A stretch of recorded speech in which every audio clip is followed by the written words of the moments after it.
बिस्मिल्लाहिर्रहमानिर्रहीम। दोस्तों, आज हम बात करेंगे स्वीडन की। स्वीडन जो है वो नॉर्थ यूरोप का एक बहुत खूबसूरत मुल्क है, जो अपने खूबसूरती, अपने जंगलात, अपने पहाड़ों, अपनी नदी नालों, झीलों की वजह से दुनिया में खूबसूरत तरीन मुल्क माना जाता है। आबादी के लिहाज से भी अगर पर किलोमीटर के हिसाब से देखें तो 1 किलोमीटर में सिर्फ 25 लोग रहायश पजीर है। मतलब बहुत कम आबादी है और बहुत गुंजाइश है कि ये अपने अंदर बहुत सारे लोगों को, इमिग्रेंट्स को अपने अंदर समा सके। और जो इकॉनमी के हवाले से बात करें, अगर पर कैपिटा इनकम की हम बात करें तो तकरीबन 46,000 यूरो या डॉलर आप कह लें, 46,000 डॉलर पर हेड है।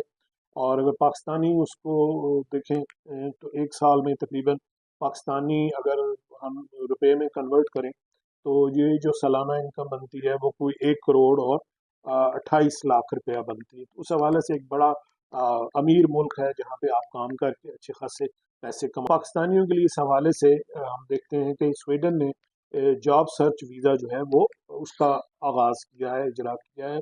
और पाकिस्तानी जो है वो इस वीज़े के लिए अप्लाई कर सकते हैं। तरीकाकार क्या है? ये जो जॉब सर्च वीज़ा है ये तकरीबन 1 साल का होता है।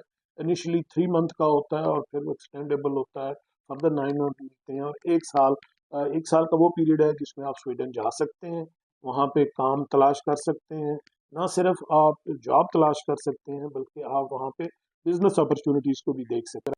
एक बात और जो है कि जी अगर आप इमिग्रेशन की बात करें, अगर आप स्वीडन में जाते हैं तो वहाँ आपको जो अगर पासपोर्ट मिल जाता है तो जो स्वीडन का पासपोर्ट है वो दुनिया का तीसरा मजबूत तरीन पासपोर्ट समझा जाता है।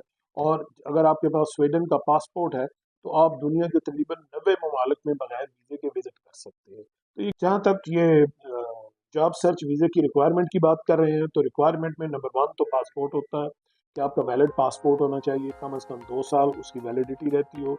दूसरी चीज़ आपके एजुकेशनल डॉक्यूमेंट्स हैं कि आपकी क्वालिफिकेशन जो है वो 16 ईयर क्वालिफिकेशन हो कम से कम। और आपके पास मास्टर डिग्री के इक्विवेलेंट जो है वो आपने क्वालिफिकेशन हासिल की हो। अगर आपके पास प्रोफेशनल डिग्रीज हैं, आप डॉक्टर्स हैं, आप इंजीनियर्स हैं, आप आईटी एक्सपर्ट्स हैं, तो तब आपके पास ना सिर्फ डिग्री हो बल्कि अगर आपको उस प्रोफेशन के लिए लाइसेंस की ज़रूरत है तो आपका लाइसेंस भी बना होना चाहिए। तीसरी चीज़ जो है वो बड़ी इम्पोर्टेंट है, वो यहाँ पे ये है कि जी लिविंग कास्ट यहाँ की क्या है। लिविंग कास्ट तकरीबन आप यूँ समझे कि अगर हम डॉलर में देखें तो 1200 डॉलर पर मंथ जो है वो कास्ट है। इनिशियली अगर हम 3 महीने के लिए अप्लाई करते हैं तो 3 महीने के लिए आपको 3600 डॉलर्स जो है वो आपके अकाउंट में होने चाहिए। पाकिस्तानी इसको कन्वर्ट करें तो तकरीबन 10 लाख रुपया जो है वो आपके अकाउंट में हो तो आप एलिजिबल हो जाते हैं, तो आप अप्लाई कर सकते हैं। आपने और क्या करना है, आपको सफ़र के लिए एक कम्प्रीहेंसिव इंश्योरेंस यहाँ से परचेज़ करनी होती है। उसके अलावा पर्पज़ ऑफ विज़िट या आप जिसको कहते हैं मोटिवेशनल लेटर जो है वो आपको एक ड्राफ्ट करना होता है।